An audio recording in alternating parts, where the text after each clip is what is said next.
Hi, this is Yogesh Kumar and you are watching my YouTube channel grammar with Yogesh. तो आज का जो वीडियो है वो है 12th की बुक फ्लेमिंगो का chapter number first the last lesson, आखिरी सबक या आखिरी अध्याय। तो आगे बढ़ने से पहले देख लेते हैं इसमें अबाउट द ऑथर क्या बोलता है, लिखे लेखक के बारे में क्या है। अल्फोंस डॉडे जिनका जन्म 1840 में हुआ था और 1897 में मृत्यु हो गई, वाज अ फ्रेंच नॉवलिस्ट, एक फ्रांसीसी उपन्यासकार थे एंड शॉर्ट स्टोरी राइटर और एक लघु कथा लेखक थे। The last lesson is set in the days of the Franco Prussian war 1870 to 1871। तो जो लास्ट लेसन है, ये जो चैप्टर है आपका द लास्ट लेसन आखिरी सबक, ये फ्रांस और प्रशिया का जो युद्ध 1870 से 1871 के बीच लड़ा गया था उस पर आधारित है। इन विच फ्रांस वाज डिफीटेड, जिसमें फ्रांस की पराजय हुई, उसको हराया गया by Persian led by Bismarck के द्वारा नेतृत्व की जाने वाली पर्शियन सेना के द्वारा। Prussia then consist of what now are the nation of Germany, Poland and parts of Australia. कि उस समय जो फ्रांस था उसमें जर्मनी, पोलैंड और ऑस्ट्रिया के कुछ भाग भी शामिल थे। इन दिस स्टोरी, इस कहानी में, French district of Alsace and Lorraine, France के दो क्षेत्र एल्सेस और Lorraine have passed into Prussian hand, ये उन पर पर्शियन के हाथों में वो चले गए थे, उन पर पर्शियन लोगों का अधिकार हो गया था। और एल्सेस और लॉरेन दोनों जगह पर जर्मन लैंग्वेज पढ़ाई जाती थी। ठीक है, रीड द स्टोरी, तो कहानी को हमको पढ़ना है, टू फाइंड आउट, पता लगाने के लिए, व्हाट इफेक्ट, क्या असर, दिस हैड, इसका हुआ, ऑन स्कूल लाइफ, स्कूल के जीवन पर। तो हमें स्टोरी को पढ़ना है, पता लगाना है कि जब फ्रांस की पराजय हो गई पर्शिया के द्वारा तो उसका स्कूल के जीवन पर क्या असर हुआ। तो देखते हैं आगे स्टोरी में। चैप्टर आई, यहाँ पर जो आई है वो एक फिक्शनल कैरेक्टर है जिसका नाम है फ्रेंच। तो I started for school very let that morning, मैं उस दिन सुबह को स्कूल के लिए बहुत देर से चला। And watch in great dread of scolding, और मुझे बहुत ज़्यादा भय था डांटे जाने का, स्पेशली, विशेष रूप से, बिकॉज, क्योंकि एम हेमल, जो एम हेमल हमारे टीचर थे, हैड सेड, उन्होंने कहा था, that he would question us on participle, क्योंकि वो हमसे पार्टिसिपल से संबंधित क्वेश्चन पूछेंगे। उस दिन मैं स्कूल को बहुत देर से चला और मुझे बहुत ज़्यादा भय था, विशेष रूप से इसलिए कि हमारे जो अध्यापक एम हेमल थे वो हमसे पार्टिसिपल्स बोलते बेटा, वह कृदंत का मतलब होता है जो वर्ब जो होता है एडजेक्टिव का वर्क करता है, जो वर्ब एडजेक्टिव का वर्क करता है उससे संबंधित, यानी पार्टिसिपल से संबंधित एम हेमल हमसे क्वेश्चन पूछते, इसलिए मुझे बहुत ज़्यादा भय था।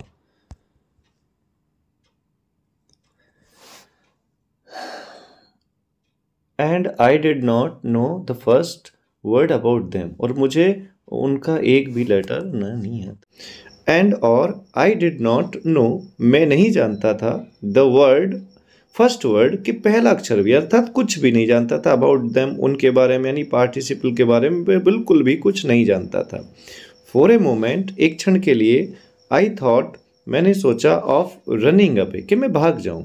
एक क्षण के लिए मैंने सोचा कि मैं भाग जाऊं, एंड स्पेंडिंग द डे, और दिन को बिताऊं, आउट ऑफ द डोर, घर के बाहर। Out of the door means दरवाजे से बाहर, मतलब घर से बाहर। एक क्षण के लिए मैंने सोचा कि मैं भाग जाता हूं और घर से बाहर अपना दिन बिताता हूं।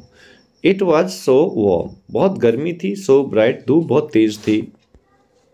The birds were chirping at the edge of the woods, जो पक्षी थे वो जंगलों के जो एज थे, बाहरी और किनारे पर चिरपिंग कर रहे थे, चहचहा रहे थे। And in the open field back, और पीछे की तरफ जो खुला मैदान था, ऑफ सॉमिल, जैसा कि आप पिक्चर में देख पा रहे हैं, आरा मशीन होती है, आरा मशीन के पीछे जो खुला मैदान था, उस खुले मैदान में द पर्शियन सोल्जर्स, जो पर्शियन सोल्जर थे, वर ड्रिलिंग, वो अपना अभ्यास कर रहे थे। It was all much more, it was all, यह सब कुछ मतलब पर्शियन सोल्जर का ड्रिलिंग करना, यह सब कुछ वो आज था, मच मोर, और अधिक, टेम्पटिंग, ललचाने वाला, आकर्षित करने वाला, then the rule of participle, then the rule of participle, participle से संबंधित नियमों से, पार्टिसिपल से संबंधित जो नियम थे उनसे ज़्यादा जो टेम्पटिंग था, ललचाने वाला था, आकर्षित करने वाला था, वो था पर्शियन सोल्जर का ड्रिलिंग करना, आकर्षित हुए उसकी तरफ। बट लेकिन आई हैड द स्ट्रेंथ, लेकिन कह रहे हैं वो आगे, मेरे अंदर ताकत थी, शक्ति थी, टू रेसिस्ट, रेसिस्ट मतलब अपने उस ड्रिल को देखने से अपने आप को रोकने की, and hurried off to school, और मैं जल्दी से स्कूल की तरफ चल दिया। When I passed the town hall, जब मैं टाउन हॉल से, यानी टाउन हॉल होता है बड़ा सा कमरा, जैसे अभी पिक्चर में देख पा रहे हैं, टाउन हॉल का पिक्चर आप देख पा रहे होंगे। When I passed the town hall, जब मैं टाउन हॉल के पास से गुजरा, देखिए पिक्चर में देख पा रहे होंगे town hall, there was a crowd in front of the bulletin board. तो जब टाउन हॉल के पास में से मैं गुजरा, देयर वॉज ए क्राउड, वहाँ पर एक भीड़ थी लोगों की, इन फ्रंट ठीक सामने of bulletin board, bulletin board सूचना पत्र, ये भी देखिए सूचना पत्र, जैसे आप कॉलेज या कोई बड़े इंस्टीट्यूट में जाते हैं तो कोई न्यूज वहाँ पर चिपकाना होता है, तो इस तरह से उसको बोलते हैं बुलेटिन बोर्ड। तो कह रहे हैं कि जब मैं टाउन हॉल के से होकर गुजरा तो वहाँ बुलेटिन बोर्ड यानी सूचना पत्र के सामने लोगों की भीड़ थी। फॉर द लास्ट 2 years, पिछले 2 वर्षों से, ऑल और बैड न्यूज, हमारे जो बुरी से बुरी खबर थी, news had come from there, वहीं से आई थी। देयर का मतलब हो गया बुलेटिन बोर्ड, यानी वो कह रहे हैं कि पिछले 2 वर्ष से जितनी भी हमारी बुरी से बुरी खबर हमें प्राप्त हुई थी, वो टाउन हॉल के पास जो बुलेटिन बोर्ड था वहीं से प्राप्त हुई थी। आगे देखते हैं, द लॉस्ट बैटल, हमारे हारे गए युद्धों की खबरें, द ड्राफ्ट में यहाँ पर है सूखा जो पड़ा था वहाँ की खबरें, the orders of commanding officer, और जो कमांडिंग ऑफिसर था उसकी जो आदेश थी, आज्ञाएं थी, उनकी खबरें उसी बुलेटिन बोर्ड से हमें मिली थी। एंड और आई थॉट, मैंने सोचा, टू माई सेल्फ, स्वयं, यानी मैंने सोचा, विदाउट स्टॉपिंग, बिना उस बुलेटिन बोर्ड के पास रुके मैं चलता गया और सोचता गया, what can be the matter now, कि अब क्या मामला हो सकता है, क्या बात हो सकती है कि लोगों बुलेटिन बोर्ड के सामने भीड़ लगाए हुए हैं, तो अब क्या मामला हो सकता है। आगे देखेंगे अब, देन एज, तब जैसे ही, आई हरीड बाय, मैं गुजरा तेजी से, as fast as I could go, जितना मैं वहाँ से तेज जा सकता था, द ब्लैक स्मिथ वॉचर, कि ब्लैक स्मिथ वॉचर जो एक लोहार थे वॉचर, हु वॉज देयर, जो बुलेटिन बोर्ड के सामने थे, with his apprentice, apprentice means होता है बेटा एक तरह से मददगार, जो नया नया काम सीखता है किसी की हेल्प से, उसको बोलते हैं अप्रेंटिस, अर्थात यहाँ पर आप कह सकते हैं अप्रेंटिस, सहायक के साथ। तब मैं जब वहाँ से तेज़ी से गुजरा, जितना मैं तेज जा सकता था, तो जो वॉचर नाम के लोहार थे वो वहीं बुलेटिन बोर्ड के पास थे अपने अप्रेंटिस सहायक के साथ, रीडिंग द बुलेटिन, और समाचार को पढ़ रहे थे। कॉल्ड आफ्टर मी, उन्होंने मेरे जैसे मैं गुजरा मुझे पीछे कहा, क्या कहा, डोंट गो सो फास्ट, कि भाई इतनी तेज़ यहाँ से मत जाओ, इतनी तेज़ मत जाओ। बाव मीन्स होता है लड़का यानी बॉय, हे लड़के इतनी तेज़ मत जाओ। You will get to your school in plenty of time, you will get, आप पहुँच जाओगे, टू योर स्कूल, अपने स्कूल में, इन प्लेंटी ऑफ टाइम, काफ़ी समय रहते आप अपने स्कूल में पहुँच जाओगे, इतनी तेज़ यहाँ से लड़के मत जाओ। आई थॉट, मैंने सोचा, he was making fun of me, वो मुझसे मजाक कर रहे हैं। And reached M Hamel's little garden, और मैं जो एम हेमल थे, जो हमारे टीचर थे, वो कह रहे हैं उनके छोटे से गार्डन के पास पहुंच गया। All out of breath, all out of का ब्रीथ का मतलब है तेजी से सांस लेते हुए, अर्थात हाँफते हुए, और मैं हाँफते हुए एम हेमल के छोटे बगीचे के पास पहुंच गया। यूजुअली व्हेन स्कूल बिगन, सामान्यतः जाता जब हमारा स्कूल शुरू होता था, देयर वाज अ ग्रेट बसल, तो वहाँ पर काफ़ी कोलाहल यानी चहलकदमी, शोर शराबा होता था, विच कुड बी हर्ड, जिसको सुना जा सकता था, आउट इन द स्ट्रीट, गली के बाहर। जब हमारा स्कूल शुरू होता था तो सामान्यतः जो शोर शराबा था वो गली के बाहर भी सुना जा सकता था। और शोर शराबा किसका होता था, the opening and closing of desk, डेस्कों को खोलने और बंद करने की आवाज़। लेसन रिपीटेड इन यूनिसन, और पाठों को एक साथ, यूनिसन का मतलब होता है मिलकर बोलना, और पाठों को, लेसनों को एक साथ मिलकर बोलने की, दोहराने की आवाज़। वेरी लाउड, बहुत तेज आवाज़। With our hands over our ears, जिसके लिए हमें अपने कानों के ऊपर हाथ रखने पड़ते थे। टू अंडरस्टैंड बेटर, अधिक अच्छी तरह से समझने के लिए। एंड और द टीचर्स ग्रेट रूलर, और जो अध्यापक था उसका जो बड़ा रूलर था, डंडा एक तरह से, रैपिंग ऑन द टेबल, उसकी मेज पर मारने की आवाज़। ये सारी चीज़ें गली के बाहर सुनी जा सकती थी। तो यहाँ पर आपसे क्वेश्चन पूछा जा सकता है कि जब स्कूल शुरू होता था तो स्कूल में क्या सिचुएशन होती थी या किस तरह के शोर होते थे। बट नाउ, लेकिन अब, इट वॉज ऑल्सो स्टिल, जब मैं वहाँ पहुँचा सारा कुछ स्टिल था, शांत था। I had counted on, counted on का मतलब है गिनना नहीं है, एक तरह से सहारे की आशा की थी। आई हैड काउंटेड ऑन, मैंने आशा की थी। द कॉमिशन, कि मैं पहुंच जाऊंगा। To get to my desk, अपनी डेस्क पर, मैंने आशा की थी कि मैं अपनी डेस्क पर पहुंच जाऊंगा। विदाउट सीन, बिना दिखे, यानी जब शोर शराबा होगा उसी के सहारा लेकर मैं अपने सीट पर पहुंच जाऊंगा, बेंच पर पहुंच जाऊंगा। बट लेकिन ऑफ कोर्स, वास्तव में, लेकिन वास्तव में,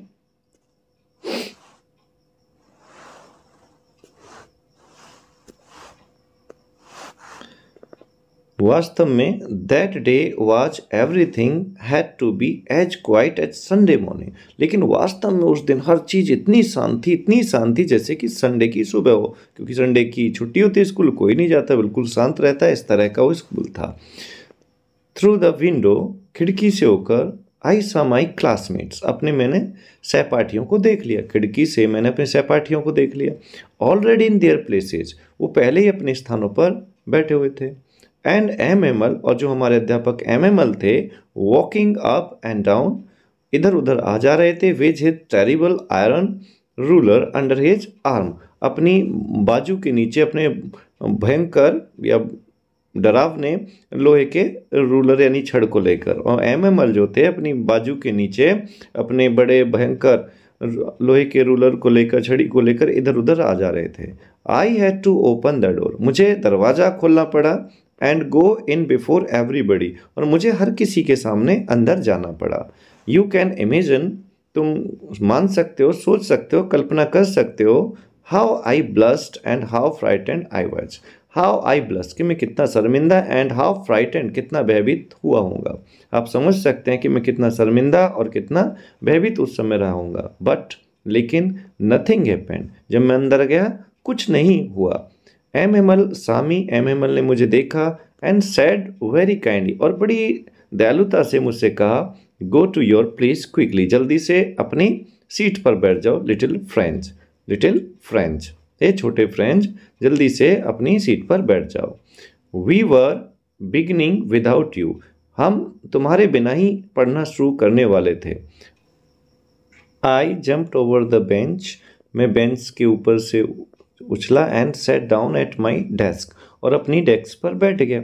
नॉट टिल देन, तब तक नहीं। When I had got a little over my fright, मैंने मेरा जो भय था वो कम नहीं हुआ था, तब तक मेरा भय कम नहीं हुआ था जब तक डिड आई सी, मैंने नहीं देख लिया, दैट की अवर टीचर, हमारा जो टीचर है, हैड ऑन, पहने हुए है, हिज ब्यूटीफुल ग्रीन कोट, अपना सुंदर हरा कोट। हिज फ्रिल्ड, फ्रिल्ड का मतलब होता है बेटा झालरदार, देखना एक पिक्चर दिख रहा होगा इस तरह का। हिज फ्रिल्ड शर्ट, अपनी झालरदार, जैसा कि आप पिक्चर में देख पा रहे होंगे, इस तरह की शर्ट पहना हुआ था, कमीज पहना हुआ था। यानी जब तक मैंने ये नहीं देख लिया कि आज हमारे जो अध्यापक हैं वो अपना सुंदर हरा कोट और जो झालरदार कमीज है वो पहने हुए, तब तक मेरा भय समाप्त नहीं हुआ था। एंड, और क्या पहने हुए थे, and the little black silk cap, और उन्होंने अपनी छोटी काली रेशमी कैप पहनी हुई थी। ऑल एम्ब्रॉयडर्ड, ऑल एम्ब्रॉयडर्ड, सारे कढ़ाई युक्त थी, बेलबूटा सब पर किया हुआ था। एम्ब्रॉयडर्ड का मतलब होता है बेलबूटे वाली, सब पर बेलबूटा था। दैट ही नेवर वॉर, जिसको कभी नहीं पहनते थे, एक्सेप्ट, छोड़ दिया जाए, ऑन इंस्पेक्शन, निरीक्षण के दिनों, एंड प्राइज डेज, और जो ये प्राइज डे होते हैं, इनाम वितरण दिन होते हैं, उनके अतिरिक्त वो कभी नहीं पहनते थे। तो क्या कहना चाह रहे हैं? वो कहना चाह रहे हैं कि तब तक मुझे मेरा जो भय था कम नहीं हुआ था, जब तक कि मैंने ये नहीं देख लिया था कि जो एमएमएल हैं अपनी वो सुंदर सा हरे कोट को पहने हुए हैं और झलरदार कमीज पहने हुए हैं और छोटा रेशमी कैप लगे हुए हैं, जिन्हें वो केवल इंस्पेक्शन के दिन और प्राइज डे के दिन ही पहनते हैं। बिसाइड्स, इसके अतिरिक्त the school whole school seemed so strange, इसके अतिरिक्त सारी चीज़ें बड़ी विचित्र लग रही थी, अनोखी लग रही थी, एंड और सोलन, बिल्कुल शांत थी, गंभीर थी। बट द थिंग, लेकिन एक बात, दैट सरप्राइज्ड मी मोस्ट, जिसने मुझे बहुत ज़्यादा आश्चर्यचकित किया। But the thing that surprised me most, लेकिन एक बात जिसने मुझे सबसे अधिक आश्चर्यचकित किया, वाज टू सी, वो ये देखना था कि ऑन द बैक बेंचेज, के पीछे की जो बेंचेज हैं, दैट वर ऑलवेज एम्प्टी, जो हमेशा खाली रहती थी। द विलेज पीपल, जो ग्रामीण थे, सिटिंग क्वाइटली लाइक अरसेल्फ, वो भी हमारी तरह वहाँ बिल्कुल शांति से बैठे थे। तो यहाँ से आपसे प्रश्न पूछा जा सकता है कि जब लिटिल फ्रेंच स्कूल पहुँचा तो उसे किस बात को देखकर आश्चर्य हुआ? तो ग्रामीण लोगों को जब उसने पीछे की बेंच जो हमेशा खाली रहती थी उन पर बैठा देखा तो उसे आश्चर्य हुआ।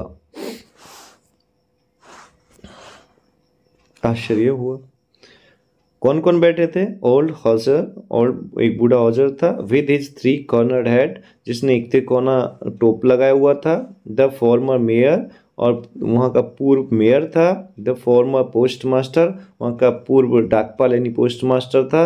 एंड सेवरल अदर्स, और भी कई लोग थे। बिसाइड्स, इसके अतिरिक्त, इनके अतिरिक्त और भी कोई लोग थे। तो अब पोस्ट मास्टर था वहाँ पर, फॉर्मर और द फॉर्मर मेयर था, और ओल्ड हॉजर वहाँ पर थे। इनके अतिरिक्त और भी लोग वहाँ पर बैठे हुए थे पीछे की बेंचों पर। एवरीबडी लुक्ड सैड, हर कोई दुखी था, उदास था। And Hauser had brought an old primer, और जो हॉजर थे, हैड ब्रॉट, वो अपने साथ लाए थे, एन ओल्ड प्राइमर, एक पोथी। प्राइमर एक पहली पुस्तक होती है जिसको कोई व्यक्ति पहले पढ़ता है, उसको प्राइमर बोलते हैं, तो इसको पोथी बोलेंगे। तो हॉजर जो थे अपने साथ एक पुरानी पुस्तक लेके आए थे, थम्ड एट द एज, और उस पुस्तक के जो किनारे थे वो मुड़े हुए थे। And he held it open on his knees, और ओल्ड हॉजर ने उस पुस्तक को, उस पोथी को अपने घुटनों पर रखकर खोल रखा था। With his great spectacles lying across the page, और अपने बड़े बड़े ग्रेट स्पेक्टिकल चश्मों से लाइंग अक्रॉस द पेज, उन पृष्ठों पर वो देख रहे थे। When I was wondering about it all, जब मुझे इस सब को देखकर बड़ा आश्चर्य हुआ, एमएमएल माउंटेड हिज चेयर, तो एमएमएल जो थे वो माउंटेड हो गए, बैठ गए चेयर अपनी कुर्सी पर।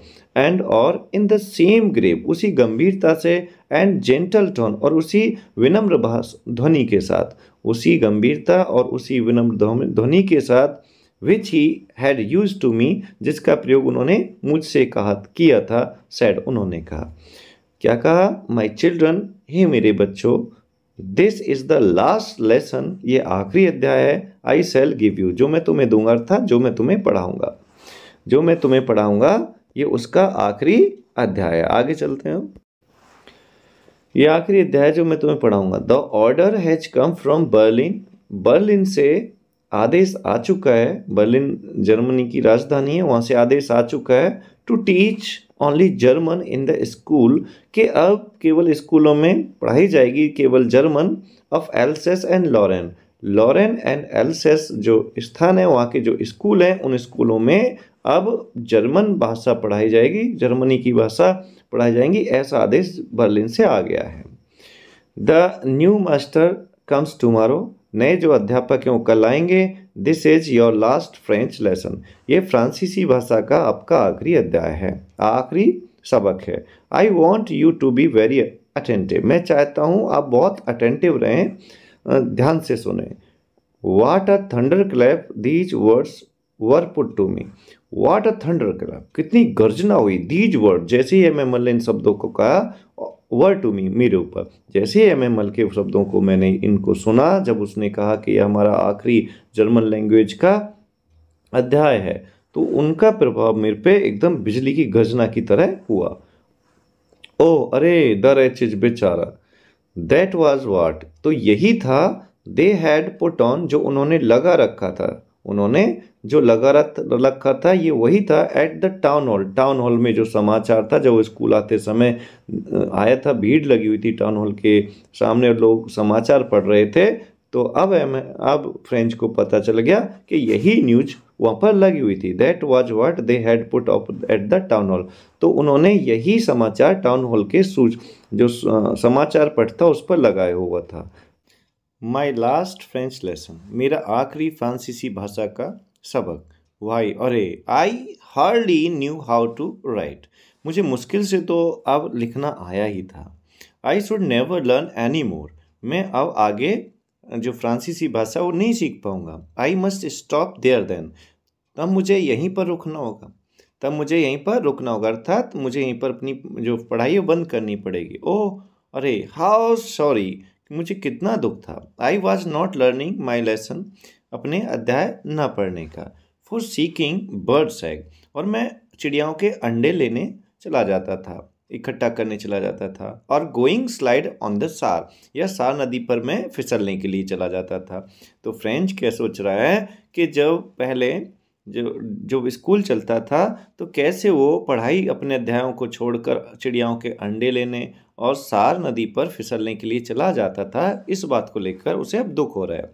माई बुक्स, मेरी पुस्तकें, that had seemed so much a nonsense, मेरी पुस्तकें जो लगती थीं अ नॉनसेंस, बकवास मुझे, अब वाइल एगो, कुछ समय पहले जब मैं स्कूल के लिए आ रहा था तब मुझे अपनी जो पुस्तकें थी बिल्कुल नॉनसेंस लग रही थी, बकवास लग रही थी। सो हैवी टू कैरी, और ले जाने में भारी लग रही थी। माई ग्रामर, और जो मेरा व्याकरण था, and my history of cents, और संतों की जो इतिहास था, वर ओल्ड फ्रेंड्स नाउ, अब मुझे वो अपने पुराने मित्र की तरह लगने लगे थे। तो फ्रेंड्स कह रहा है कि मेरी पुस्तकें जो मुझे बिल्कुल कुछ समय पहले तक नॉनसेंस लग रही थी, बकवास लग रही थी, और मुझे ले जाने में वो भारी महसूस होती थी, और जो ग्रामर था, व्याकरण था, और इतिहास, हमारे संतों का जो इतिहास था, वो अब मुझे पुराने मित्र की तरह लग रहे थे। That I couldn't give up, जिनको मैं बिल्कुल नहीं छोड़ सकता था। एंड और एम एमल टू, और एम एमल भी नहीं छोड़ सकते थे। The idea that he was going away, the idea that was going away, मैं अब उन पुस्तकों को और एम एमल को नहीं छोड़ सकता था। The idea that he was going away, इस विचार को भी कि वो अब जा रहे हैं। That I should never see him again, कि मैं अब दोबारा से एम एमल्स को नहीं देख पाऊंगा या मिल पाऊंगा। Made me forgot all about his ruler, इस बात को लेकर मैं उनके रूलर यानी छड़ी के बारे में सब कुछ भूल गया।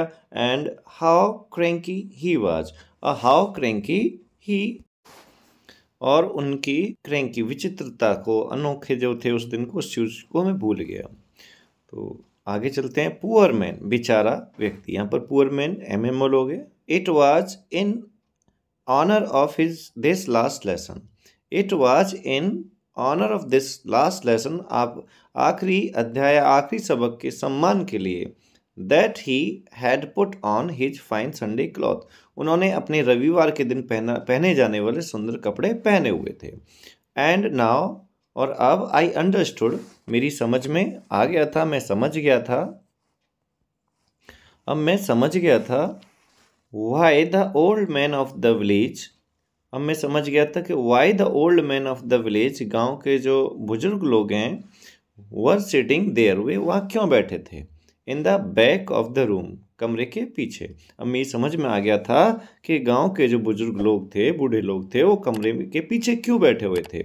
It was because they were sorry, ऐसा इसलिए था क्योंकि वो भी दुखी थे, टू भी, that they had not gone to school more, they had not gone to school more, कि वो अब स्कूल नहीं जा पाएंगे। It was their way of thanking our master, ये उनका ग्रामीण लोगों का तरीका था, थैंकिंग अवर मास्टर, हमारे अध्यापक को धन्यवाद देने का, फॉर हिज 40 ईयर्स, उनके 40 वर्ष के, ऑफ फेथफुल सर्विस, एक वफादार अच्छे सेवा के लिए।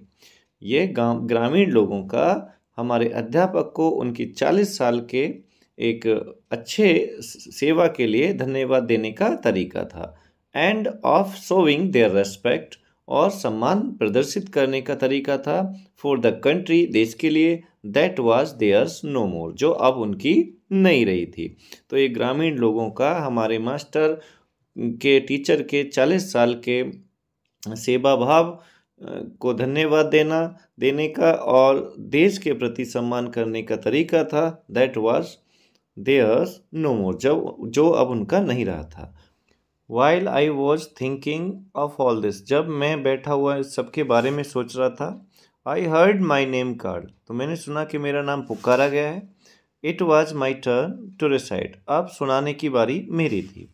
वाट would I not have given, मैं क्या नहीं कर देता, टू बी एबल, योग्य बनने में, टू से, सुनाने के लिए, that dreadful rule for the participle, participle के उन भयंकर नियमों को, ऑल थ्रो वेरी लाउड, यदि मैं बहुत तेजी से और क्लियर सुना पाता, एंड विदाउट वन मिस्टेक, बिना किसी गलती के। तो कह रहा है कि अब सुनाने का जो नंबर था वो मेरा था, और पार्टिसिपल के उन भयानक नियमों को सुनाने के योग्य बनने के लिए मैं क्या कुछ न कर देता, अगर मैं उन्हें ऊंचे स्वर में और बिना किसी गलती के सुना सकता था।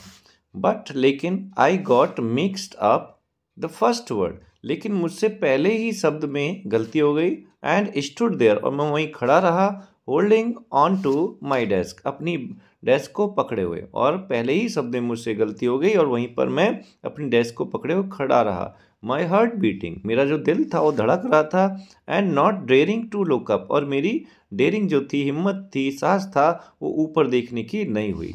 आई हर्ड एम हेमल से टू मी, मैंने सुना कि एम हेमल मुझसे कह रहे हैं, आई वॉन्ट स्कोल्ड यू, मैं तुम्हें डांटूंगा नहीं, लिटिल फ्रेंड, छोटे फ्रेंड, मैं तुम्हें डांटूंगा नहीं, you must feel bad enough, तुम्हें काफ़ी बुरा लग रहा होगा, सी, देखो, हाउ इट इज़, कि ये जो पार्टिसिपल का रूल है वो कैसे है। फिर उन्होंने बताया, every day we have said to our self, रोजाना हमने अपने आप से कहा, एक दूसरे से, वाह I have plenty of time, कि हमारे पास बहुत सारा समय है।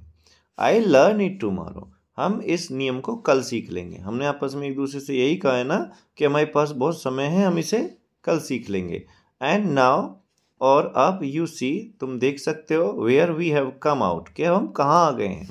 ओ अरे, that's the great trouble with Alsace, Alsace के साथ यही बड़ी समस्या है। एल्सेस के she puts off learning till tomorrow, she Alsace puts off टाल देती है लर्निंग, पढ़ाई का काम, टिल टुमारो, आने वाले कल पर। तो यहाँ पर फ्रेंच से कह रहे हैं एम एम एल सी का मतलब यहाँ होगा एल्सेस की जो जनता है, जो पढ़ना आती है, पुट्स ऑन टाल देती है लर्निंग, पढ़ाई को, टिल टुमारो, आने वाले कल पर। जो एल्सेस की जो जनता है, पढ़ने वाले बच्चे हैं, वो आने वाले कल पर पढ़ाई को टाल देते हैं। नाउ, और कहते हैं M M L, now those fellows out there, अब जो बाहरी लोग हैं, विल हैव द राइट, उनके पास अधिकार होगा, टू से टू यू, तुमसे कहने का। अब जो बाहरी लोग हैं, यानी एल्सेस और लॉरेन पे जो बाहरी लोगों का कब्जा हो गया, प्रूसियन लोगों का कब्जा हो गया, उसके लिए कह रहे हैं कि वो जो बाहरी लोग हैं, प्रूसियन लोग हैं, उनके पास तुमसे कहने का अधिकार होगा। हाउ इज इट, कि कैसे तुम हो फ्रांसीसी, कैसे इट हो, यानी तुम फ्रांसीसी किस तरह के हो। यू प्रिटेंड, तुम दावा करते हो, टू बी फ्रेंचमैन, फ्रांसीसी होने का, and yet you can neither speak, ना तो तुम बोल ही सकते हो, नो राइट, लिख सकते हो, योर ओन लैंग्वेज, अपनी खुद की भाषा। तो अब जो बाहरी लोग हैं, प्रूसियन लोग हैं, जिनका एल्सेस और लॉरेन पे कब्जा हो गया है, उनके पास तुमसे कहने का अधिकार होगा कि तुम अपने आप को कैसे फ्रांसीसी होने का दावा कर सकते हो, जबकि तुम ना तो अपनी जो भाषा है उसको बोल सकते हो, ना ही उसे लिख सकते हो। But you are not the worst, poor little Franz, छोटे फ्रेंच, केवल तुम ही सबसे बुरे नहीं, अर्थात तुम्हारी स्थिति सबसे बुरी नहीं है। We have all great deal, हम सबको है रिप्रोच का मतलब दोष देना, और सेल्फ विद, हम सबको इसका कुछ ना कुछ दोष जाता है। Your parents were not anxious, तुम्हारे जो माता पिता थे वो इच्छुक नहीं थे, एनफ, काफ़ी, टू हैव यू लर्न, कि तुम सीखो। तुम्हारे जो माता पिता हैं वो तुम्हें जो तुम ज़्यादा कुछ सीखो इसके लिए वो एंजिस नहीं थे, इच्छुक नहीं थे। They preferred to to put you to work. They preferred, तुम्हारे जो पेरेंट्स थे, माता पिता थे, प्रेफर्ड करते थे, अधिक पसंद करते थे, पुट यू टू वर्क, काम पर भेजना, ऑन ए फार्म, खेत पर, और एट द मिल्स, या मिलों में। तुम्हारे जो माता पिता हैं तुम्हें खेत में या मिलों में काम पर भेजना अधिक पसंद करते थे। So as to have a little more money, ताकि तुम थोड़ा सा और धन कमा लो। एंड आई, और जो मैं, और जो MML है खुद के लिए भी कह रहे हैं, एंड आई, और जो मैं, I been to blame also, मुझे भी इसका दोष दिया जाना चाहिए। Have I not often sent you to water my flowers, क्या मैंने तुम्हें अपने फूलों में पानी डालने के लिए नहीं भेजा। Instead of learning your lesson, तुम्हें सबक सिखाने के तरीके, मैंने भी तो तुम्हें सबक सिखाने के बजाय तुम्हें फूलों में पानी देने के लिए भेजा था। And when I wanted to go to fishing, और जब मैं मछली पकड़ने जाना चाहता था, did I not just give you a holiday, क्या मैंने तुम्हारी छुट्टी नहीं की। वो अपने आप को भी दोष दे रहे हैं कि भाई मैंने तुम्हें तुम्हारा अध्याय या सबक सिखाने के बजाय तुम्हें फूलों में पानी डालने के लिए भेज देता था, या जब मैं मछली पकड़ने जाता था तो तुम्हारी छुट्टी मैं कर दिया करता था। देन उसके बाद from one thing to another, एक के बाद एक, MML went on to talk, MML बात करते गए द फ्रेंच लैंग्वेज, फ्रेंच भाषा की। सेइंग, कहा उन्होंने, that it was the most beautiful, कि जो फ्रेंच भाषा है सबसे सुंदर, यहाँ पर मैप दिया है फ्रेंच का, सबसे सुंदर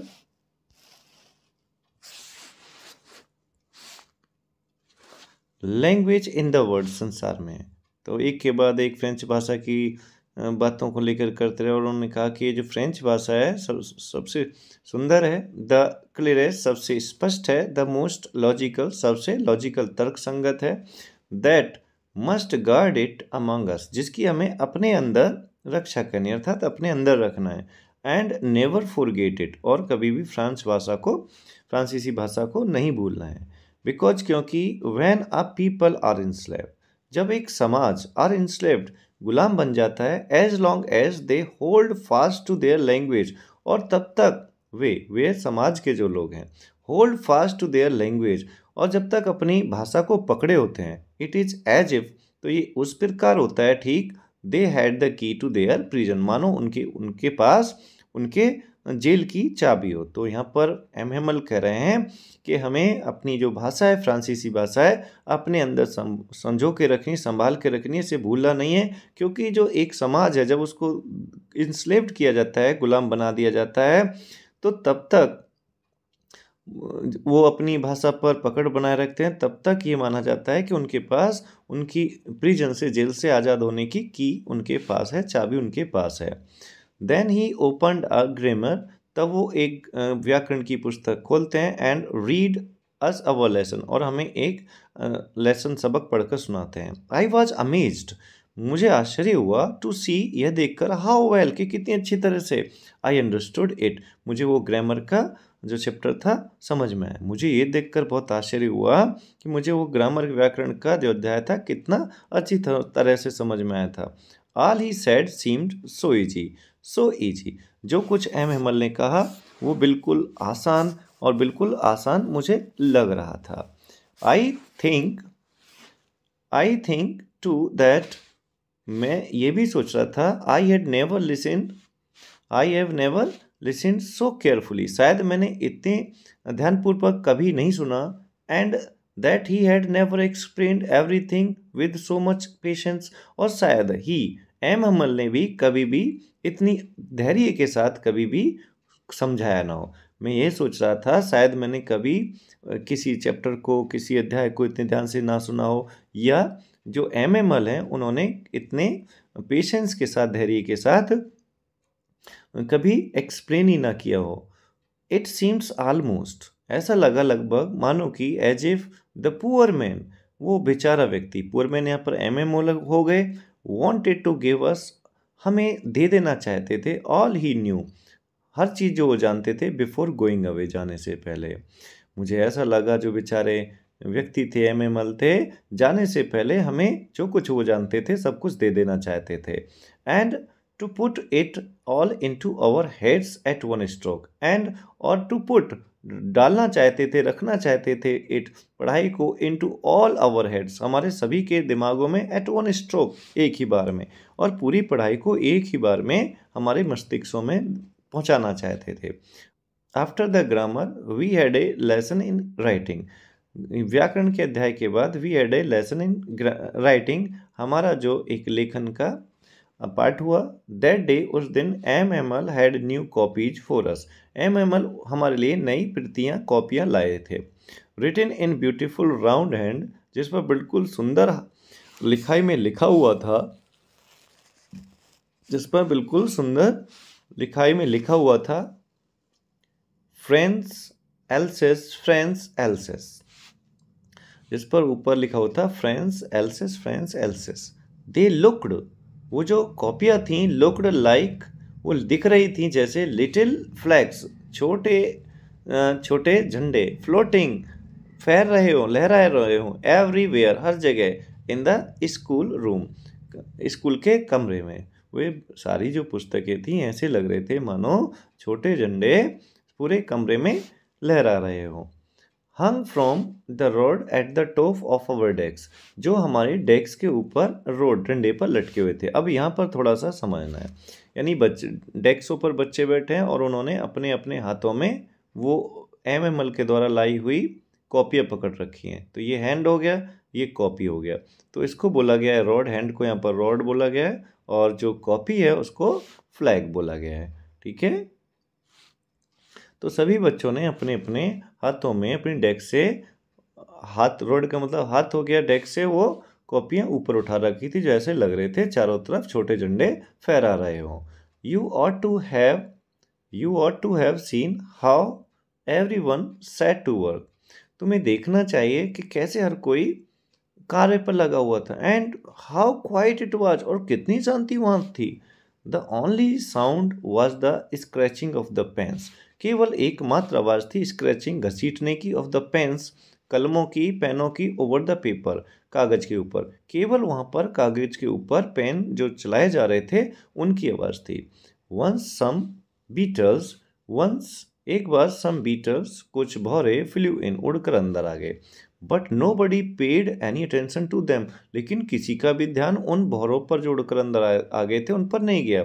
नॉट एवन द लिटिलेस्ट वन, यहाँ तक कि जो सबसे छोटा भी स्टूडेंट था उसका भी। Who work right on tracing their fish hook, जो अपने फिश हुक, मछली पकड़ने के कांटे के ऊपर कलम चला रहा था। एज इफ, मानो कि दैट वाज फ्रेंच टू, कि वो भी एक फ्रांसीसी है, वो भी। ऑन द रूफ, और जो छत पर, द पीजन्स, कबूतर थे, कूड, गुटरगू कर रहे थे, वेरी लो, बड़ी धीमी आवाज में, और छत पर बैठे कबूतर बड़ी धीमी आवाज में गुटरगू कर रहे थे। And I thought to myself, और मैंने मन में सोचा, will they make them sing in German even the pigeons, इसको ध्यान से देखना है। विल दे, क्या वे लोग मतलब जर्मन के जो लोग हैं जिन्होंने एल्सेस और फ्रांस पर कब्जा कर लिया, एल्सेस और लॉरेन पे कब्जा कर लिया है। मेक देम सिंग, उनसे गवाएंगे। देम का मतलब यहाँ पर पीजन है जो छत पर बैठे हैं, सिंग गवाएंगे इन जर्मन भाषा, एविन द पीजन्स यहाँ भी दे दिया है। क्या कबूतरों से भी जो जर्मन के लोग हैं वो जर्मन भाषा में गवाएंगे। हमारी तो जो फ्रांसीसी लैंग्वेज है उसको बंद करके जर्मन पढ़ाने के लिए फोर्स कर रहे हैं। क्या वो जो कबूतर हैं वो तो धीरे धीरे गुटर गू कर रहे हैं, उनके बारे में मैंने सोचा क्या इन कबूतरों से भी वो लोग जर्मन भाषा में गवा सकते हैं। Whenever I looked up from my writing, जब मैं लिख रहा था और जब कभी मैंने ऊपर लिखते हुए देखा, आई सा, तो मैंने पाया, MML सिटिंग मोशनलेस, बिल्कुल मोशनलेस, गतिहीन बैठे हैं, इन ए चेयर, अपनी कुर्सी पर, एंगेजिंग, निहार रहे हैं, first at one thing then at another, एक एक करके एक दूसरी चीज़ को, पहले एक चीज़ को निहार रहे हैं फिर उसके बाद दूसरी चीज़ को निहार रहे हैं। एज इफ, मानो कि, जैसे कि, he wanted to fix in his mind, मानो कि वह अपने मस्तिष्क में हर चीज़ को फिक्स, जड़ित कर लें, बैठा लें, just how everything looked in that little school room, कि कैसे उस छोटे स्कूल के कक्षा में हर चीज़ दिखती थी। जब कभी भी मैंने लिखते हुए ऊपर में नज़र से एमएमएल को देखा तो अपनी कुर्सी पर बिल्कुल गतिहीन बैठे थे और एक चीज़ के बाद दूसरी चीज़ को ऐसे देख रहे थे मानो कि अपने मस्तिष्क में वो उस स्कूल की छोटे कमरे की हर चीज़ को अपने मस्तिष्क में बैठा लेना चाहते हैं। फैंसी, कल्पना करो। फॉर 40 ईयर्स, 40 वर्षों तक ही हैड बीन देयर, वो उस स्कूल में रहे, इन द सेम प्लेस, एक ही स्थान पर, विद हिज गार्डन, अपने बगीचे में के साथ, आउटसाइड जो बाहर बना था, द विंडो, खिड़की के, और एक ही स्थान पर वो 40 साल तक रहे और खिड़की के बाहर उनका एक छोटा बगीचा बना हुआ था। And his class in front of him, और उनकी कक्षा उनके सामने इस समय थी। एमएमएल की जो कक्षा थी अब उनके सामने थी। जस्ट लाइक दैट, उस तरह से जैसे अब थी। Only the desk and benches, केवल जो डेस्क थी और जो बेंचेस थी, had been worn smooth, worn smooth घिस कर चिकनी हो गई थी। यानी जो बच्चे बैठते हैं लगातार बेंच और डेस्कों पर, तो बैठने से जो बेंच और डेस्क थी वो चिकनी हो गई थी। द वॉलनट ट्री, जो अखरोट का पेड़ थे, इन द गार्डन, बगीचे में, ओवर टॉलर, पहले से बस थोड़े से बड़े हो गए थे। And the hope wine, hope wine देखो जैसा आप पिक्चर में देख पा रहे होंगे, एक लता होती है, जो होप वाइन थी, जो बेल थी, that he had planted himself, जो उन्होंने खुद लगाई थी, twined about the window to the roof, अब वो चढ़कर, ट्वाइन मीन्स ऐसे चक्कर लगा लगा कर विंडो से छत तक पहुंच गई थी। How it must have broken his heart, how it must have broken his heart to leave it all, जब वो इस चीज को, सारी चीज को छोड़ते तो उनका दिल कैसे टूटता। पुअर मैन, बेचारा व्यक्ति। To hear his sister moving about in the room above, और जो उनकी बहन थी ऊपर कमरे में इधर उधर चल रही थी, उसकी आवाज़ सुनी। पैकिंग देयर ट्रंक्स, जो अपने ट्रंक्स पैक कर रही थी। फोर, क्योंकि they must leave the country next day, क्योंकि अगले दिन उन्हें जो था कंट्री छोड़ना था, वह स्थान छोड़ना था, देश छोड़ना था। बट लेकिन he had the courage to hear every lesson to the very last, लेकिन उनके अंदर इतना करेज था, साहस था, टू हियर, कि वो सुन लें, एवरी लेसन, प्रत्येक सबक को, टू वेरी लास्ट, आखिर तक। लेकिन वो इतने साहसी थे कि वो आखिर तक प्रत्येक सबक को सुनना चाहते थे। आफ्टर द राइटिंग, लेखन के बाद, we had a lesson in history, हमारा एक इतिहास का सबक हुआ। एंड देन, उसके बाद, द बेबीज चैंटेड, जो बच्चे थे, चैंटेड, उन्होंने बोला, देयर बा बे बी बो बू, जैसे हमारे यहाँ इंडिया में होता है ना, ए आ ए ई ए बी सी डी, इस तरह से ये अल्फ़ाबेट उस लैंग्वेज का। और उसके बाद उन बच्चे जो थे बा बे बी बो बू बोल रहे थे। Down there at the back of the room, और कमरे के पीछे, ओल्ड हॉजर, जो ओल्ड हॉजर बैठे थे, had put on his spectacles, उन्होंने अपने चश्मे पहने, and holding his primer in both hands, उन्होंने अपने दो हाथों में अपनी जो पुस्तक थी, पोथी थी, वो पकड़ रखी थी। Spelled the letter with them, उनके साथ जो लेटर थे, अक्षर थे, उनको वो बोल रहे थे, लिख रहे थे। You could see that he too was crying, तुम देख सकते थे कि वो भी एमएमएल के जाने के कारण रो रहे थे। जो हजर थे वो भी उनके जाने के कारण रो रहे थे। हिज वॉइस ट्रेम्बल, जो हजर थे उनकी जो आवाज़ थी, ट्रेम्बल, कप आ रही थी, भर आ रही थी, विद इमोशन, भावनाओं से। And it was so funny to hear him, और उनकी उस भरभराती आवाज़ को सुनकर काफ़ी फनी लगा, मनोरंजक लगा। That we all wanted to laugh, कि हम उनकी आवाज़ को सब सुनकर हंसना भी चाहते थे, एंड क्राई, और रोना भी चाहते थे। रोना इसलिए कि आगे से हमें उनकी आवाज़ वहाँ नहीं सुनने को मिलेगी, इसलिए। Oh how well I remember it, कितनी अच्छी तरह से मुझे याद है, दैट लास्ट लेसन, वह आखिरी हमारा सबक जो एमएमएल ने उस दिन हमें सिखाया था। All at once the church clock struck 12, जैसे ही गिरजाघर की घड़ी में 12 बजे। देन, उसके बाद, द एंजलस, एंजलस का मतलब होता है बेटा Roman Catholic devotion in honour of Annunciation and Incarnation, मतलब रोमन कैथोलिक ईसाइयों का धार्मिक जो पूजा पाठ होता है उसको एंजलस बोलते हैं, जैसे कि हमें आरती बोलते हैं। उसके बाद एंजलस हुआ। एट द सेम मोमेंट, उसी क्षण, द ट्रम्पेट, जो वाद्य यंत्र थे, बजाने वाले यंत्र थे, of the Prussians returning from drill, सैनिकों के जो ड्रिल करके अभ्यास करके लौट रहे थे, साउंडेड अंडर आवर विंडो, हमारे रूम की खिड़की के नीचे से वो हमें सुनाई दिया। जैसे ही गिरजाघर की घड़ी में 12 बजे तो एंजलस हुआ, वहाँ का जो पूजा पाठ था उसकी आवाज़ आई, और उसी क्षण हमारा जो रूम था, क्लासरूम था, उसके नीचे खिड़कियों से जो पर्शियन सोल्जर ड्रिल करके लौट रहे थे उनकी ट्रम्पेट की आवाज़ हमें सुनाई दी। M Hemal stood up, M Hemal खड़े हो गए, वेरी पेल, बिल्कुल पीले पड़े हुए थे, इन ए चेयर, अपनी कुर्सी पर। एम हेमल बिल्कुल पीले पड़े थे और कुर्सी पर से खड़े हो गए। आई नेवर सा हिम लुक सो टॉल, मैंने एम हेमल को कभी भी इतना टाल ऊंचा नहीं देखा, यानी सीधे वो खड़े हो गए। My friends said he, M Hamel ने कहा, माई फ्रेंड्स, मेरे मित्रों, आई, वो थोड़ा सा हेजिटेटेड होके बोले क्योंकि दुख था उन्हें, उनका आखिरी अध्याय था। आई मैं, बट समथिंग चॉक्ड हिम, लेकिन किसी चीज़ ने उनका जो गला था वृद्ध कर दिया, रोक दिया। He could not go on, वो अब आगे कुछ नहीं कह सके।